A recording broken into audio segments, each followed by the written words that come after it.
اعوذ باللہ من الشیطان الرجیم بسم اللہ الرحمن الرحیم الحمد للہ رب العالمین والصلاة والسلام علی محمد وآلہ الطاہرین سیما بقیت اللہ اللہم صلی علی۔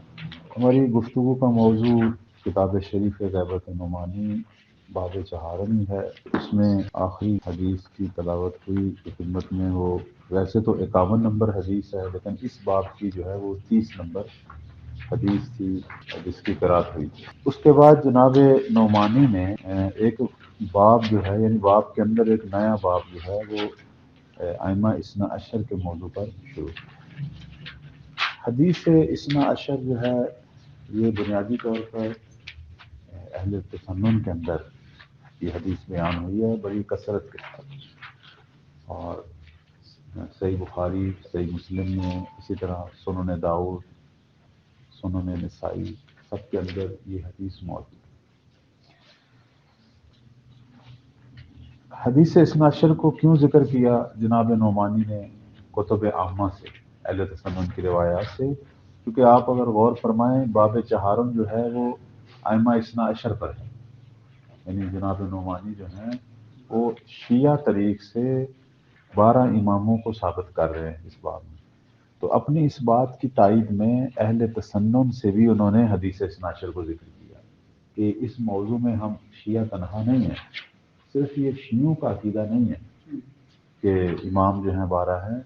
بلکہ اس عقیدے کے اندر اہل تسنن جو ہیں وہ بھی ہمارے ساتھ شریک ہیں۔ اہل تسنن میں یہ حدیث جو ہے ان کے منابع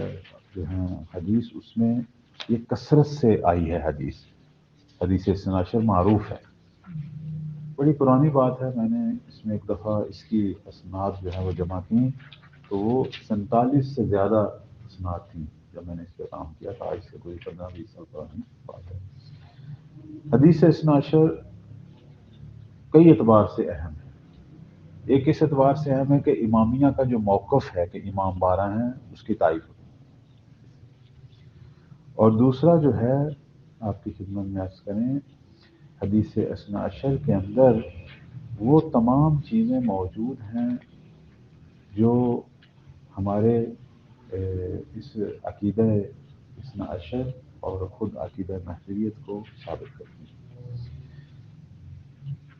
حدیث اثنا عشر کے اندر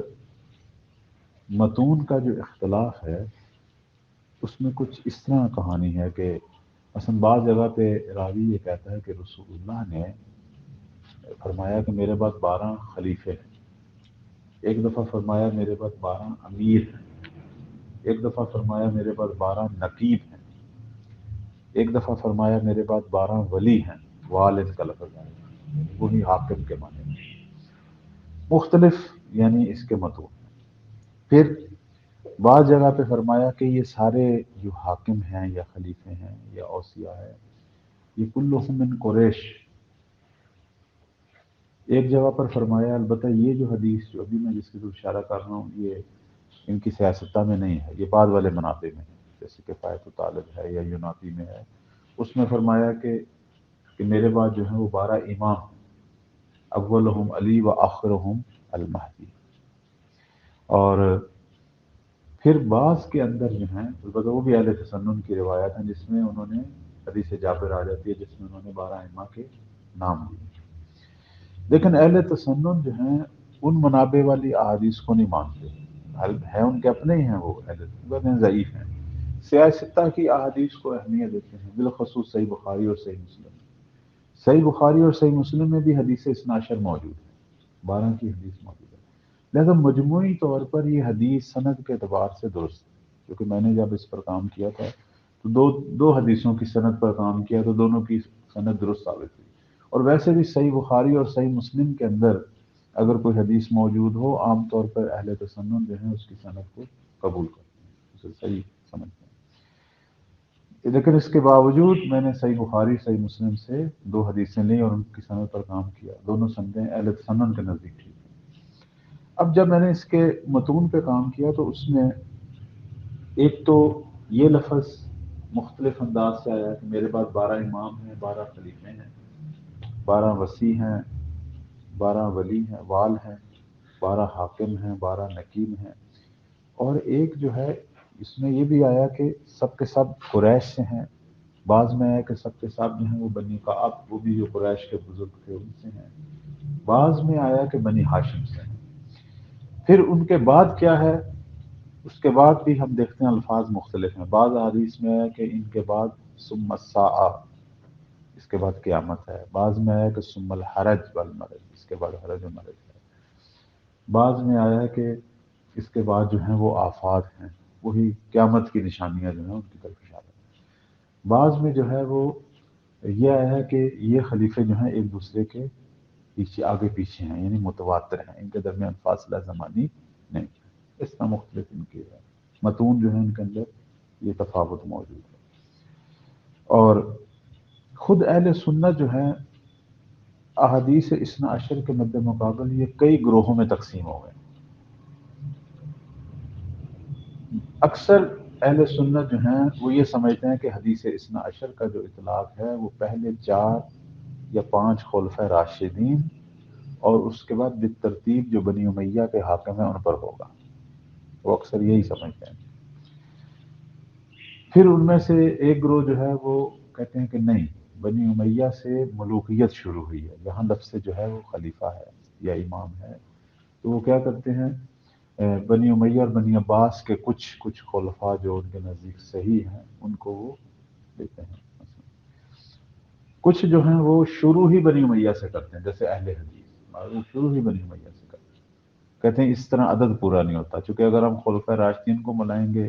اور ملوک بنی امیہ کو ملائیں گے تو یہ 12 سے زیادہ ہے، لیکن اگر ہم معاویہ سے شروع کریں گے تو 12 پورے ہو جائیں گے، وہ اس طریقے سے کہ ان کے اندر یہ بھی عجیب بات ہے۔ لیکن ان کے اندر جو معتدل طبقہ ہے، جیسے جناب سیوطی جو ہیں، جلال الدین سیوطی، انہوں نے بھی خلفۂ اثنا عشر پر جو بحث کی اس میں انہوں نے کہا کہ ہم پہلے 5 امام حسن علیہ السلام کی حکومت کو بھی شامل کیا، پہلے 5 خلفاء اور اس کے بعد جو صالح ہیں، جو کہ حدیث اثنا عشر کے اندر بعض جگہ پر صفات بھی خلفاء کے ذکر ہوئی، مثلا صفات یہ ذکر ہوئی ہے کہ ان کے زمانے میں اسلام عزیز ہوگا، ان کے زمانے میں اسلام جو ہے وہ دیگر مذاہب اور دیگر ملتوں پر فتح پائے گا، تو وہ اب ہر کے دور میں تو فتح نہیں پائی، یا عزت جو اسلام میں پائی ہے وہ ہر خلیفہ کے دور میں تو نہیں پائی۔ مثلا جناب سیوطی یہ کہتے ہیں کہ مثلا فرض کریں بنی امیہ میں عمر بن عبدالعزیز کے زمانے میں اسلام عزیز تھا، بس میں اس کو لاتے ہیں، یا بنی عباس میں ہارون کا زمانہ، مامون کا زمانہ، اس طریقے سے۔ لیکن ان پر جو اشکال ہے وہ یہ ہے کہ ان سے بھی 12 کا عدد پورا، ان زیادہ سے زیادہ 6 7 8 نفر کا نام لیں گے، اس کے بعد وہ خاموش ہو جاتے ہیں، کہتے ہیں باقی جو ہے وہ بعد والے زمانوں میں آئیں۔ لیکن ایک جو اچھی چیز ہے وہ یہ ہے کہ اکثر علماء اہل تسنن جو ہیں وہ آخری خلیفے پر اتفاق کرتے ہیں، وہ کہتے ہیں آخری ان میں سے مہدی ہی ہے، کیونکہ امام مہدی سلام اللہ علیہ پر مستقل روایات موجود ہیں کہ وہ آخر الزمان کے خلیفہ ہیں، تو وہ کہتے ہیں آخری مہدی، امام مہدی کی امامت اور خلافت پر اتفاق ہے، لیکن باقی جو 11 ہیں ان پر جو ہے وہ ان کا نزاع ہے اسی طرح کا، یہ البتہ اہل سنت کے اندر۔ اب جناب نعمانی جو ہیں انہوں نے چونکہ شیعہ موقف کو پیچھے بیان کیا اور شیعہ احادیث اثنا عشر بیان کی، اس کے بعد انہوں نے ایک فصل کھولی اس اعتبار سے کہ یہ صرف تشیع کا نظریہ نہیں ہے کہ پیغمبر کے 12 مسیح ہیں، خود اہل سنت میں بھی ایسی احادیث موجود ہیں، اور یہ بات جو ہے دیگر مکاتب فکر کے اندر بھی ثابت شدہ ہے۔ اب صفات میں اختلاف ہے وہ علیحدہ بات ہے، لیکن یہ عدد 12 کا اہل سنت کے اندر بھی اس بات کو ثابت کرنے کے لیے انہوں نے چند ایک روایات جو ہے وہ یہاں ذکر کی ہیں۔ ہم ان چند ایک روایات کا جو متن ہے وہ آپ کی خدمت میں بیان کرتے ہیں، البتہ اس کی سند پر میں اس لیے کام نہیں کر رہا چونکہ مجموعی طور پر یہ روایت کثرت سے وارد ہوئی ہے، اور سند کے اعتبار سے میں سے ایک روایت بھی ٹھیک ہو جائے تو کافی ہے، میں نے خود چیک کیا 2 روایتیں ٹھیک نکلی ہیں سند کے اعتبار سے، تو سند حدیث اثنا عشر کی ثابت شدہ ہے مجموعی طور پر، تو متن پر جو ہے ہماری جو ہے وہ بیشتر توجہ ہوگی اس پر۔ یہاں فرماتے ہیں کہ ثم ان وجدنا اصحاب الحدیث من العامہ بعد هذا، کہ میں نے جو ہے اہل سنت کی روایات کے اندر ان کے جو راویان ہیں ان کے اندر بھی میں نے ایسے راوی دیکھے ہیں کہ جنہوں نے اپنی کتابوں میں مختلف طریقوں سے جو ہے اثنا عشر اماموں کا ذکر کیا ہے، اور میں اس باب کے اندر جو ہے جو کچھ میرے پاس پہنچا ہے میں اس کو یہاں اس باب میں لے کے آیا ہوں۔ ان کے پاس جو ہے مثلا 4-5 حدیثیں پہنچی، انہوں نے اس کو یہاں ذکر فرمایا۔ اور یہ کیوں ذکر کر رہے ہیں؟ کہتے ہیں وہ لوگ جو اس بات کے مخالف ہیں کہ رسول اللہ کے 12 خلیفے نہیں ہیں یا 12 امام جو ہیں یہ گھڑا ہوا افسانہ ہے، ان پر جو ہے وہ حجت ہو جائے، اور جو شک کرتے ہیں اور ہم پر اعتماد نہیں کرتے ان پر یہ حجت ہو جائے۔ خوب، اب انہوں نے یہ ایک تمہید چھوٹی سی بیان کی، اس کے بعد ہم اصل روایت کی طرف آتے ہیں۔ پہلی جو روایت ہے وہ 31 نمبر روایت ہے۔ اس کے اندر آخری جو راوی ہے سمعت جابر ابن سمرہ، جناب جابر ابن سمرہ جو ہیں ان کی شہرت جو ہے اس اعتبار سے بھی ہے کہ اکثر احادیث اثنا عشر کے اندر یہ راوی ہیں، آگے بھی آپ دیکھیں گے ان سے کافی حدیث اثنا عشر جو ہے نقل ہوئی ہیں، اور صحیح بخاری اور صحیح مسلم میں جناب جابر سے حدیث اثنا عشر نقل ہوئی ہے، یعنی جناب بخاری اور مسلم نے بھی ان پر اعتماد کیا۔ جناب جابر جو ہیں یہ کہتے ہیں کہ سمعت رسول اللہ صلی اللہ علیہ وآلہ وسلم یقول، کہ میں نے رسول اللہ سے سنا وہ یہ کہہ رہے تھے کہ یکون بعدی اثنا عشر خلیفہ، کہ میرے بعد جو ہیں 12 خلیفہ ہیں، کلہم من قریش، کہ یہ سارے کے سارے جو ہیں وہ قریش ہیں۔ اب یہ جو بات ہے یہ ہمارے نظریہ امامت جو ہے 12 اماموں کا اس سے منافی نہیں ہے، کیونکہ ہمارے ائمہ بھی سارے کے سارے قریش سے تھے۔ قال فلما رجع الى منزله آتته قریش، جب رسول اللہ واپس اپنے گھر آئے تو قریش ان کے پاس آئے۔ فقالوا له، تو قریش نے کہا ثم يكون ماذا، کہ اس کے بعد کیا ہوگا، یعنی یہ 12 خلیفوں کے بعد کیا ہوگا؟ آپ نے فرمایا آپ کے بعد 12 خلیفے ہیں۔ قال ثم يكون الحرج، اس کے بعد جو ہے وہ حرج ہے۔ حرج سے مراد جو ہے وہ یہی ہے، یعنی قیامت، چونکہ یہ البتہ ہم باقی روایات کو دیکھ کر فیصلہ کریں گے، چونکہ باقی روایات کے اندر یہ ہے کہ ثم الساعہ، کہتے ہیں نا ایک حدیث کی تشریح جو ہے وہ تنہا مشکل ہے، مجموعے روایات کو دیکھیں گے تو ہمیں اس کی بھی سمجھ آئے گی۔ تو میں جو نتیجہ نکال رہا ہوں وہ مجموعے روایات کا چونکہ مطالعہ کیا تو اس لیے میں کہہ رہا ہوں کہ یہاں حرج سے مراد جو ہے وہ قیامت۔ اس کے بعد اگلی جو روایت ہے وہ بھی آپ دیکھیں، اس میں بھی یہ مختلف راویوں نے سب نے جابر ابن سمرہ سے جو ہے وہ نقل کیا کہ ان رسول اللہ صلی اللہ علیہ وآلہ وسلم قال یکون بعدی اثنا عشر خلیفہ، کہ رسول اللہ صلی اللہ علیہ وآلہ وسلم فرما رہے ہیں کہ میرے بعد جو ہیں 12 خلیفے ہیں۔ ثم تکلم بالشیء، پھر آپ نے ایک ایسی چیز فرمائی کہ لم افہم ہو، کہ میں اسے نہیں سمجھ سکا۔ فقال بعضهم، تو اس کے بعد کہتے ہیں کہ میں نے جو ہے فقال بعضهم سألت القوم، تو بعض لوگوں نے کہا کہ ہم نے دوسروں سے پوچھا، فقالوا، انہوں نے کہا کہ قال رسول اللہ نے فرمایا کلہم من قریش، کہ یہ 12 کے 12 جو ہیں یہ قریش۔ اس کے بعد والی جو روایت ہے یہ بھی جناب جابر ابن سمرہ فرماتے ہیں کہ ذکر ان نبی، رسول اللہ جو ہیں وہ یہ فرما رہے تھے، کہہ رہے تھے کہ لا یزال اہل ھذا الدین ینصرون علی من ناواہم الی اثنا عشر خلیفہ، فرماتے ہیں کہ یہ جو دین ہے، اہل دین یعنی اہل اسلام، جو بھی ان کے مد مقابل آئے گا، جو بھی ان سے جنگ کرے گا، ان کی نصرت ہوگی، یعنی اہل دین کی جو ہے نصرت ہوگی، یعنی یہ فتح پائیں گے اور یہ ہمیشہ کامیاب ہوں گے۔ رسول اللہ جب یہ فرما رہے تھے فجعل الناس یقومون و یقعدون، جناب جابر کہتے ہیں کہ رسول اللہ جب یہ ذکر کر رہے تھے تو لوگ کبھی کھڑے ہوتے تھے اور کبھی، یعنی وہ شدت جذبات سے جو ہے وہ لوگ کھڑے ہوتے تھے، بیٹھتے تھے۔ فتکلم بکلمۃ، چونکہ رسول اللہ آنے والے زمانے کی خبر دے رہے تھے، تو یہ بہت بڑی ایک سمجھو ایک ہمارے پیغمبر یا امام کی کرامت ہے نا کہ آنے والے زمانے کی خبر دیں،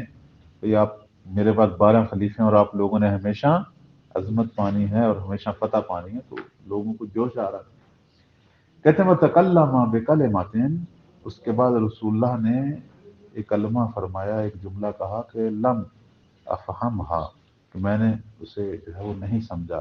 فقلت لأبی، میں نے اپنے والد سے او اخ یا کسی اور چیز سے، کسی اور شخص سے پوچھا کہ ای شین، کہ کیا بات تھی. قال فقال كلهم من قریش، انہوں نے آگے سے کہا کہ رسول اللہ نے یہ فرمایا تھا کہ یہ سارے کے سارے جو ہیں وہ قریش. یہاں پر راوی کی تو کوئی مسئلہ نہیں ہے کہ دونوں روایت میں اس نے ایک ہی بات کی ہے. جناب جابر نے، جی دیکھیں جناب جابر جو ہے یہ اکثر روایات خلیفہ اثنا عشر میں ہیں، اور ان سے جو روایتیں نقل ہوئی ہیں تو جب ساری پڑھیں گے تو پوری بات کے سمجھ آئے گی. ایک جگہ پر ایک بات کرتے ہیں، ایک جگہ پر ایک بات ہوئی ہے، ایک جگہ پر ایک بات. اب ہو سکتا ہے جناب جابر نے پوری بات کی ہو، آگے اتنا سلسلہ روات کا، اس لیے ہم تکرار سے یہ حدیث پڑھ رہے ہیں. آپ دیکھیں ہر حدیث میں ایک نئی بات کا پتہ چل رہا ہے نا، فرق. یہ فرق ہمارے لیے بڑا اہم ہے، کیونکہ اس میں ہمیں اپنے مطلوبہ جو ہیں وہ مقاصد حاصل ہو رہے ہیں. ہمیشہ فہم حدیث کے اندر یہ توجہ رکھیں، کبھی بھی ایک موضوع پر ایک حدیث پر اکتفا نہ کریں، کیونکہ وہ نارسا ہے. ہو سکتا ہے واقعاً پوری بات امام کی یا نبی کی آپ تک نہ پہنچی. اس لیے ہمارے علماء یہ کہتے ہیں کہ خانوادہ پورا دیکھو، یعنی اسی مطلب والی حدیث کی طرح کی ساری حدیثیں پورا باب دیکھو. پورا جب باب دیکھیں گے تو پھر آپ کو اس ایک کی بھی سمجھ آ جائے گی، آپ کو پتہ چل جائے گا کہ اس میں کون کون سی چیز رہ گئی ہے یا اصل معصوم کا ہدف اور مقصد کیا ہے. حدیث اثنا عشر میں بھی یہی ہے. ابھی جناب نعمانی نے چند ایک حدیثیں نقل کی ہیں جو ان تک پہنچی تھی، ورنہ اس سے زیادہ ہیں. آج کے دور میں ہم تقریباً جو ہے وہ 60-70 کے قریب ہیں ہمارے پاس اس کے نمونے. جناب نعمانی اس زمانے میں کوئی کمپیوٹر یا اس طرح کے مسائل تو نہیں تھے، ان کے پاس جو کتاب خانے نزدیک تھے جہاں سے انہوں نے اہل سنت سے لی ہیں یہی 4-5 ہیں. تو پھر بھی آپ دیکھیں کہ ہر حدیث جو ہے وہ جناب جابر نے جو سنا تھا آگے چونکہ نقل ہوا، پھر نقل ہوا، پھر نقل ہوا، پتہ نہیں کتنے طبقات میں نقل ہو رہا ہے. ہر طبقات کے اندر مختلف ذہنوں اور عقائد کے لوگ موجود ہیں کہ جو بعض اوقات عمدن سہون خطاً کسی کلمے کو کم یا زیادہ کرتے رہے ہیں، اور اس کے اندر مذہبی تعصبات بھی بڑے دخیل ہیں. مذہبی تعصبات بڑے مہم ہیں. آپ دیکھیں قرآن مجید میں سورہ بقرہ کے اندر اللہ تعالیٰ جو ہے علماء سو کی ایک صفت بیان کر رہا ہے. وہ کیا ہے؟ علماء تورات جو ہیں وہ بھی علماء تھے نا، علماء یہود. وہ کیا تھا؟ خدا کے کلمے کو تغیر دیتے تھے اور تحریف کرتے تھے، اور پھر بسا اوقات کیا کرتے تھے، اپنی بات کر کے اسے کہتے تھے یہ خدا کی طرف سے. یعنی 3 کام کرتے تھے: تغیر کرنا، مٹا دینا، خود ایک چیز کا اضافہ کرنا، اور اسے خدا کی طرف سے. یہ کام احادیث میں ہوتا ہے، احادیث کے راوی یہ کام کرتے ہیں. اس لیے ہم مجبور ہیں کہ پورا خانوادہ پڑھیں، پورا خانوادہ حدیث دیکھیں، پھر ہمیں اصل بات کی سمجھ آئے. شیعہ حدیث میں بھی یہی کچھ ہوتا ہے، سنی حدیث میں بھی ہوتا ہے. اس لیے محقق جو ہے وہ کبھی بھی ایک حدیث پہ اکتفا نہیں کرے گا. وہ سنے گا ضرور اسے، لیکن اسے بیان نہیں کرے گا. بیان کرنے کے لیے لوگوں کے سامنے چاہیے کہ وہ کم از کم اس جیسی جتنی بھی ہیں وہ ساری پڑھیں، ساری پڑھے. پھر اس لیے ہم کہتے ہیں کہ ممبر پر عقائد کے حوالے سے، تاریخ کے حوالے سے جب روایت پڑھیں تو اس میں دقت کیا کریں، کیونکہ بعض اوقات نارسائی ہوتی ہے. لوگ اس سے کیا مطلب لیتے ہیں، اور جیسے آج کل گمراہیاں بھی ہو رہی ہیں. ممبر جہاں اچھے کام کر رہا ہے وہاں گمراہی والے کام بھی ہو رہے ہیں. وہ کیا ہے کہ ایک ایسا شخص روایت پڑھ رہا ہے جو روایت پڑھنے کی اہلیت نہیں رکھتا، جس نے نہ علم حدیث پڑھا ہے، نہ رجال، نہ درایا، نہ فہم حدیث، نہ حدیث کہنے کا طریقہ اسے آتا ہے. بس وہ بیان کر رہا ہے جو آ رہا ہے. اخلاقیات میں کوئی مسئلہ نہیں، اخلاقیات میں بیان کریں، ایک بھی کرے کافی ہے. لیکن جہاں عقائد کا مسئلہ ہے، اور بالخصوص تاریخ کا، اور بالخصوص جہاں ہم نے ائمہ کے افعال بیان کرنے ہیں، وہاں بہت زیادہ توجہ ہونی. چونکہ اب یہ عقیدہ ہے 12 اماموں کا. اب آپ دیکھیں علماء اہل تسنن ہیں یہ سارے، یہ جتنے راوی ہیں، لیکن مذہبی تعصبات کتنے دخیل ہیں. کوئی بندہ بھی پوری بات، ہر بندہ ایک ایک ٹکڑا بیان کر رہا ہے، پوری بات نہیں کر رہا. اس کے بعد والی روایت دیکھیں. اندر آیا کہ یہ شیخ سعادت نے بھی اس حلقہ سالمی کے اندر بیان کی ہے ادلہ تسامح در سنن کی بات کے اندر کہ اگر آپ کو کوئی ایسی روایت ملتی ہے اگرچہ ضعیف کیوں نہیں ہے یا سند کے اعتبار کی سند کے لحاظ سے آپ کے اس بات شدہ نہیں ہے اور وہ رجا کی نیت سے یا ثواب کی نیت سے آپ اس عمل کو انجام دے دیتے تو مشکل نہیں ہے. دوسری طرف سے مثلا اسی تفسیر کے اندر بیان کرتے ہیں کہ کسی بھی چیز کے اس بات کے لیے چاہے وہ مباح مستحب ہو یا مکروہ ہو دلیل کا ہونا ضروری ہے. اگر اس کے بغیر آپ اس کو مستحب کی نیت سے انجام دیتے ہیں تو درست نہیں ہے. مثلا نماز پڑھتے ہوئے مجھے ایک چیز روایت ملی ہے اس کے اندر لکھا ہوا ہے کہ اگر آپ ہاتھ اٹھاتے ہیں اور اس کی جگہ مثلا بحول اللہ کی جگہ آپ سبحان اللہ پڑھ دیتے ہیں یا کوئی مستحب ہے اب میں اس کو رجا کی نیت سے انجام دوں اس طرف سے میری اس بات شدہ بھی نیت ہو ہے شرعاً درست ہے اس کام کو انجام دینا. دیکھیں جی جو ادلہ تسامح ہیں ان کا تعلق عقائد سے نہیں ہے, ان کا تعلق صرف فقہی مسائل سے, اور فقہی مسائل میں بھی صرف مستحبات سے, یعنی واجبات اور محرمات میں نہیں ہے, حتیٰ مکروہات میں بھی نہیں, صرف واجبات سے مستحبات سے. مستحبات کا دامن بڑا وسیع ہے,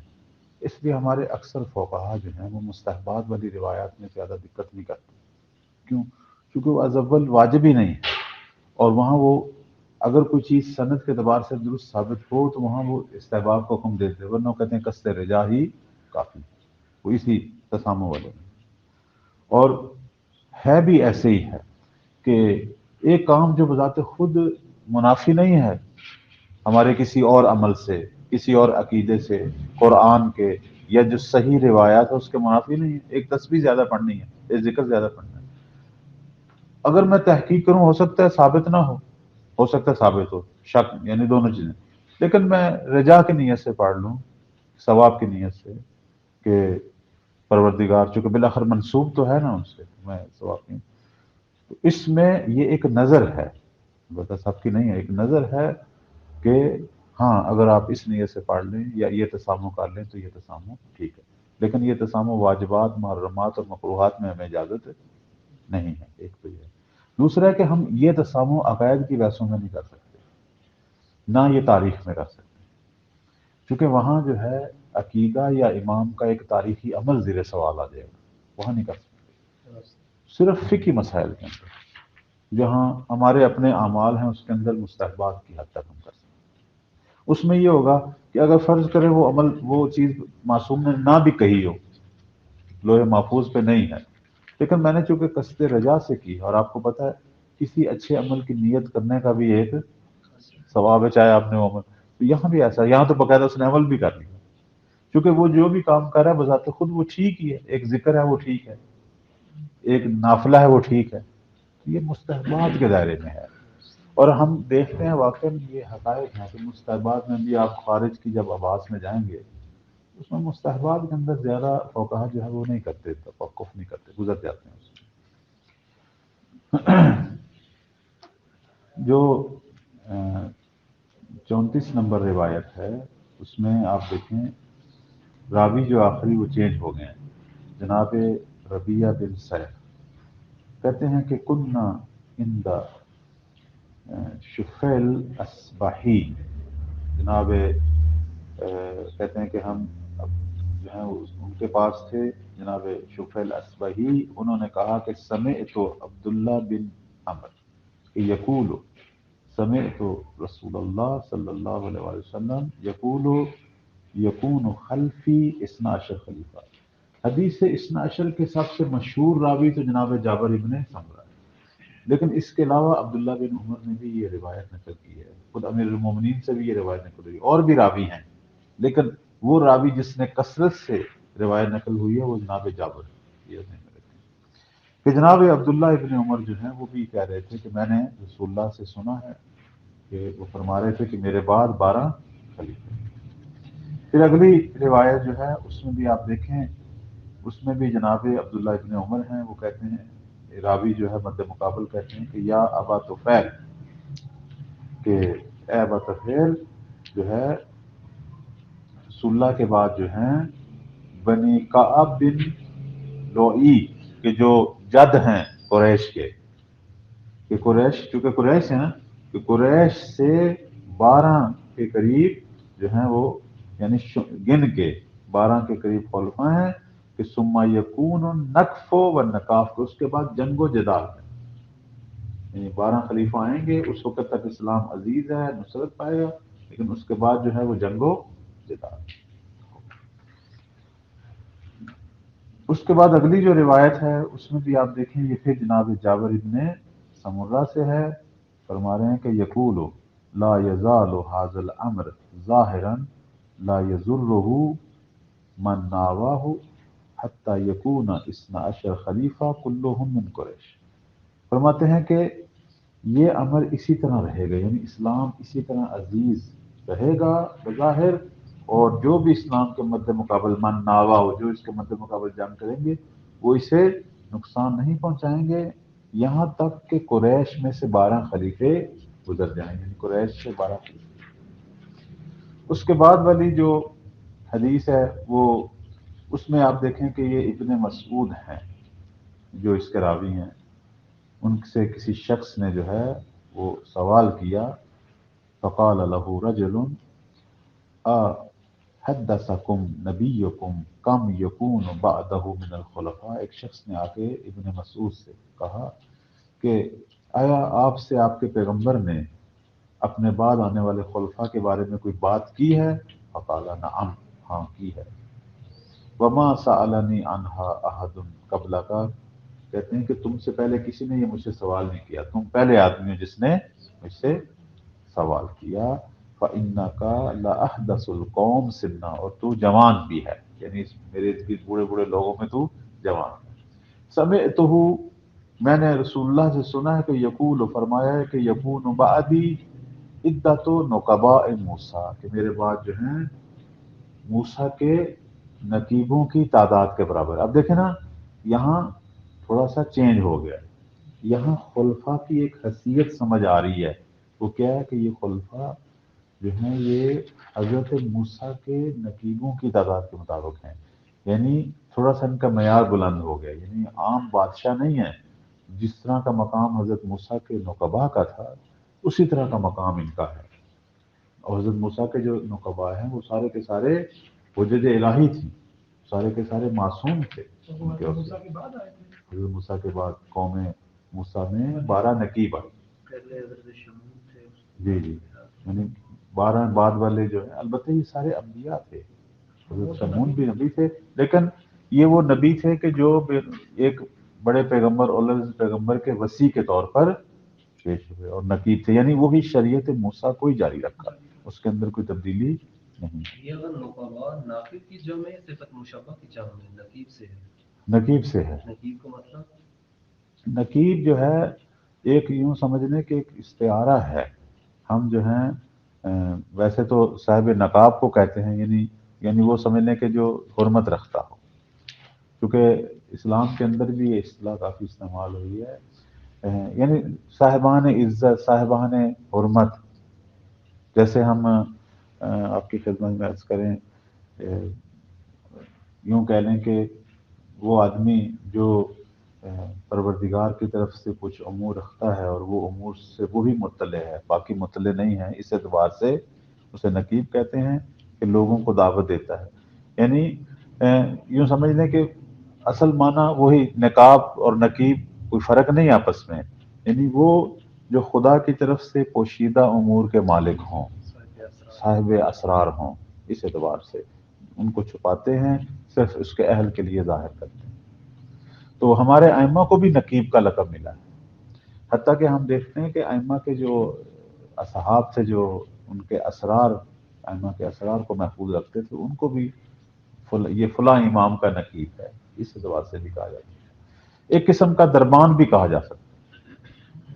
جیسے بادشاہ کے دربار کے دربان ہوتے ہیں، وہ بھی قسم کا نقیب ہوتا ہے، وہ بھی اندر کے اسرار کا محافظ ہوتا ہے، اسے باہر کی طرف جانے اس لیے تو کھڑا ہوتا ہے نا درمیان میں، اس اعتبار سے پاکستان میں کچھ خطیبوں کو بھی نقیب آل محمد نقیب آل محمد کہا جاتا ہے۔ پھر ایک 38 نمبر حدیث کی طرف دیکھیں، یہاں بھی جناب جابر ابن سمرہ جو ہیں سوائی کہتے ہیں کہ قال رسول اللہ صلی اللہ علیہ وآلہ وسلم لا یضر ھذا الدین من ناوى حتى یمضی 12 خلیفہ کلہم من قریش، یہاں تک کہ 12 خلیفہ گزر جائیں، اس وقت تک اس دین کو جو ہے کوئی ضرر نہیں پہنچے گا جو بھی اس کے مد مقابل کھڑا ہوگا۔ جناب نعمانی جو ہیں ان کے پاس یہی چند روایات یعنی 8 کے قریب جو ہیں یہ روایتیں جناب نعمانی کے پاس پہنچی تھیں، انہوں نے اسی پہ اکتفا کیا، مزید ان کے پاس جو ہیں یہ روایتیں نہیں آئیں، اور اس کے بعد جو ہے آخر میں ہم دیکھتے ہیں وہ انشاءاللہ اس کو بعد میں بیان کریں گے۔ آگے جناب نعمانی کا جو تبصرہ ہے وہ آپ سنیں۔ فرماتے ہیں کہ والروایات فی ھذا المعنی من طرق العامہ کثیرۃ، ہیں زیادہ، اگرچہ ان کے پاس جو ہیں وہ 8 تھیں، تدل علی ان مراد رسول اللہ، کہ رسول اللہ کی جو مراد ہے اور جو مطمع نظر ہے اس چیز سے کہ یہ جو انہوں نے اثنا عشر کا ذکر کیا اور یہ فرمایا کہ انہم خلفاء، کہ یہ سارے کے سارے ان کے خلیفہ ہیں، وفی قولہ فی آخر الحدیث الاول ثم الحرج، اور پہلی حدیث کے آخر میں یہ جو رسول اللہ کا فرمان ہے کہ پھر حرج ہے، ادل و دلیل، یہ سب سے بڑی دلیل ہے علی ما جاءت بہ روایات متصلہ من وقوع الحرج بعد مضی القائم 50 سنہ، کہ جب امام قائم جو ہیں وہ چلے جائیں گے تو 50 سال تک جو ہے وہ حرج ہے، یعنی لوگوں کے اندر جنگ اور جدال اور اختلاف ہے۔ البتہ میں اس بات سے موافق نہیں ہوں، یہ آغا نعمانی کی نظر ہے، انہوں نے یہاں مضی القائم سے مراد غیبت امام ہے، کہ امام کی غیبت کے بعد پہلے 50 سال جو ہیں وہ جو ہے وہ اختلاف ہے اور حرج مرج ہے، کیونکہ لفظ حرج جو ہے اگر آپ روایات کے اندر دیکھیں لفظ حرج اور مرج اور اسی طرح باقی جو حدیث سناشر، چونکہ میں نے اس کے بہت سارے نمونے دیکھے ہیں، ان سب کو ملائیں تو یہ لفظ ساعت کے ساتھ تعویل ہوگا، کیونکہ بعض روایات میں پیغمبر نے کہا ثم الساعہ، یعنی اس کے بعد قیامت ہے، تو اس قیامت والے لفظ سے ہم اس حرج کو سمجھیں، نہ کہ حرج سے مراد جو ہے وہ جنگ و جدال۔ اور پھر پہلے 50 سال امام مہدی سلام اللہ کی غیبت میں کوئی اتنی بڑی جنگ و جدال بھی نہیں ہوئی، اتنا بڑا خون خرابہ بھی مسلمانوں میں نہیں ہوا۔ ہاں اس اعتبار سے حرج تھا کہ شیعوں کے اندر غیبت جو ہے وہ کافی پرابلم کا باعث بنی، کہ شیعہ لوگ کافی تضادات کا شکار ہو گئے، مختلف فرقوں میں تقسیم ہو گئے، وہ جو 12 فرقے بنے غیبت میں، جیسے پہلے بھی میں نے کیا تھا، کسی نے جعفر قذاب کو مان لیا، کسی نے وہ سید محمد کی اولاد کو، کسی نے امام ہادی کے کسی اور بیٹے کی، مختلف یعنی فرقوں میں تقسیم ہو گیا۔ لیکن حرج و مرج جو ہے یعنی پورا عالم اسلام بد نظمی کا شکار ہو، اور نہ بلکہ برعکس حالات بہت بہتر ہو گئے تھے، غیبت یعنی امام کی غیبت میں، غیبت صغریٰ کے اندر حالات کافی بہتری کی طرف آ گئے تھے، اور اس کی وجہ یہ تھی کہ بعد میں ہم دیکھتے ہیں کہ آل بویہ کی حکومت قائم ہوئی، اور پھر ایسا ایسا ہمارے علماء جو ہیں وہ برسر اقتدار آ گئے، شیخ مفتی، سید رضی، شیخ توسی جو ہیں کہ حکومت کا زمانہ آ گیا، پورا عالم اسلام شیعوں کے ہاتھوں میں آ گیا۔ یہاں مراد جو ہے وہ امام کی غیبت نہیں ہے، یہاں مراد آخری خلیفے کی وفات ہے، کہ آخری خلیفہ جب فوت ہو جائے گا، شہید ہو جائے گا، پھر حرج ہے، پھر علائم آخر الزماں شروع ہو جائیں گے، یہ مراد ہے، یعنی پھر قیامت، یہ مراد ہے، نہ کہ اس سے مراد یہ ہے امام کی غیبت۔ لیکن آپ دیکھیں یہاں عبارت میں جناب نعمانی جو ہیں وہ اس سے مضی القائم 50 سنہ، یہ امام زمانہ کی غیبت مراد ہے، کہ 50 سال تک جو ہے مزید سے مراد ممکن ہے ان کے گزر جانے کا مطلب وہی وفات ہے ان کی؟ نہیں، یہ چونکہ میں نے باقی بھی اس کے متون دیکھے ہیں اسی غیبت کے، اور ترجمہ کرنے والے لوگوں کو بھی آپ دیکھیں انہوں نے بھی اس کو یہاں غیبت کے معنی میں ترجمہ کیا ہے، تو یہاں مراد یعنی قائم کے بعد 50 سال، ہمیں کیا پتہ قیامت آنے تک 50 سال، یہ جو 50 سال ہیں یعنی ان کی زندگی کے 50 سال ہیں، یعنی قائم جب لوگوں سے چلے جائیں گے، کیونکہ امام کا پہلا زمانہ حضور تھا، لوگوں میں ظاہر تھی قسم کی، تو جب ان سے چلے جائیں گے تو پہلے 50 سال جو ہے وہ حرج ہے۔ حالانکہ اس سے مراد امام کا زمانہ ختم ہونا مراد ہے، یعنی امام مہدی جب دنیا سے چلے جائیں گے یہ مراد ہو سکتا ہے، لیکن پھر بھی 50 سال نہیں ہم کہہ سکتے، یہ بھی نہیں کہہ سکتے، پتہ نہیں کتنا عرصہ ہے۔ اس کے بعد فرماتے ہیں کہ وعلی ان رسول اللہ صلی اللہ علیہ وسلم لم یارد بذکرہ الاثنا عشر خلیفہ الا الائمہ، پیغمبر کی مراد جو ہے وہ اثنا عشر خلیفہ کو ذکر کرنے سے جو ہے وہ مراد جو ہے وہ فقط ائمہ ہے،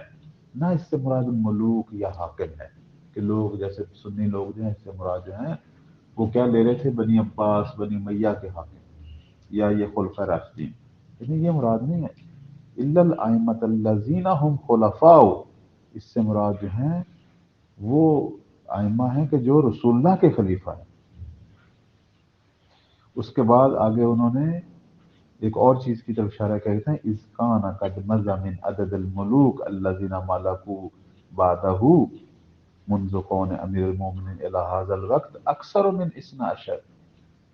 کیونکہ اگر ہم ملوک کو شامل کریں تو امیر المومنین سے لے کر اب تک جو ہے وہ 12 سے عدد سے زیادہ ملوک گزر چکے ہیں، تو پھر کیوں نہیں دنیا تباہ ہوئی، کیوں نہیں ہر جو مچ ہوا۔ بس اس سے مراد جو ہیں وہ وَإِثْنَا عَشَرَ فَإِنَّمَا مَعْنَا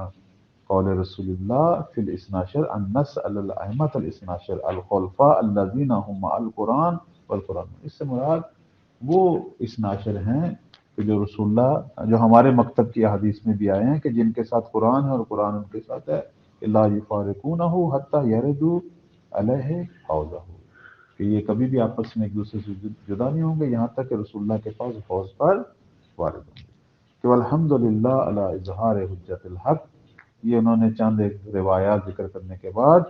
اگر نعمانی شکر خدا کر رہے ہیں کہ آخر خدا کا شکر ہے کہ ہمیں حجت حق کے اظہار کا موقع ملا، اہل سنت کی کتابوں سے ہی 12 اماموں کی روایتیں مل گئی، و اقامت علی البراہین النیر، کہ اب وہ اس کا انکار نہ کریں، حمدا کافی نعمہ ولہ الشکر علی طیب المولد والہدایہ الی نورہ بما یستحق من الشکر ابدا حتی، یعنی اب یہاں آخر میں وہ کہہ رہے ہیں کہ پروردگار کا ہم شکر ادا کرتے ہیں کہ حجت حق جو ہے وہ ظاہر ہوئی اور ہمارے پاس روشن دلائل موجود ہیں، اور بالاخر اسی طرح پروردگار کا شکر ہے کہ امام زمان جو ہیں وہ طیب المولد سے مراد امام زمان ہیں کہ وہ پیدا ہوئے چونکہ انہی کے زمانے میں ہیں، اور یہ ہدایت جو ہے یہ ہماری طرف جو ہے اسی طرح جاری ہے، اور جس ہدایت کا حق یہ ہے کہ اس کا ہمیشہ جو ہے شکر ادا کیا جائے یہاں تک کہ جو ہے مولا جو ہے وہ ہم سے راضی ہوں۔ لیکن میں یہاں یہ نقطہ جو ہے بیان کروں گا کہ اگرچہ آغا نعمانی نے کچھ روایات ذکر کی لیکن یہ ایسی روایات نہیں تھی کہ جو اہل سنت پر حجت تمام کریں۔ اہل سنت کے لیے جو ہے حجت تمام کرنے کے لیے اس سے زیادہ روایات کا ہونا ضروری ہے، مثلا بالخصوص وہ روایات جس میں رسول اللہ فرماتے ہیں کہ میرے بعد جو ہیں وہ 12 ہیں جن میں سے پہلے علی ہیں اور آخر میں مہدی ہیں، یا وہ روایت جس کے اندر نام آئے ہیں ہمارے ائمہ کے، ان پر اگر کام کیا جائے۔ لیکن ایک چیز بس اس سے ثابت ہوتی ہے، وہ یہ ہے کہ عدد جو ہے 12 کا جو ہے وہ اس وجہ سے ہم اہل سنت جو ہیں ان پر برہان اقامہ کر سکتے ہیں کہ وہ حد اقل 12 کے عدد کو ماننے کو وہ تیار ہوں، اس پہ آ جائیں، چونکہ یہ صحیح بخاری اور صحیح مسلم میں بھی روایت آئی ہے،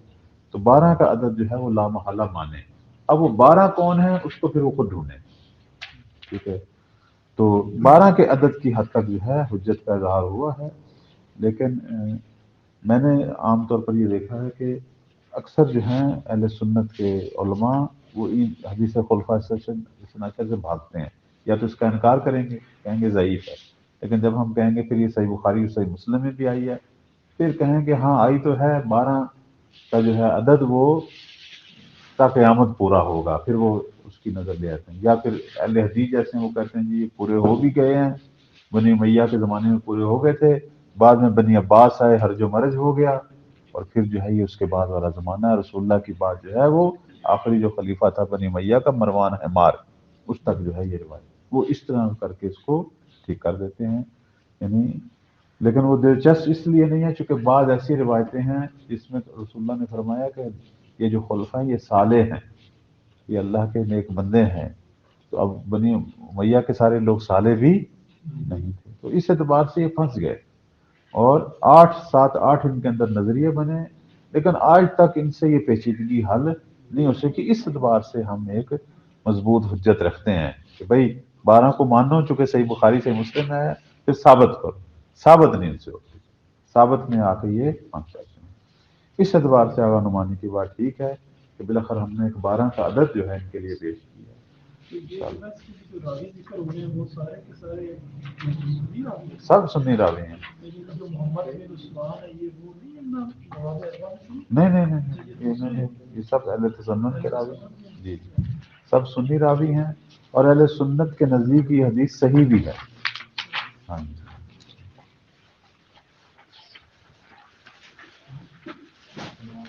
صلی اللہ علی محمد وآلہ طاہرین. پروردگار کی بارگاہ میں دعا ہے کہ اللہ تعالی ہم سب کو غیبت نعمانی کو مکمل کرنے کی توفیق دے اور انشاءاللہ مولا کے سچے ناصروں میں سے قرار دے. الہی آمین.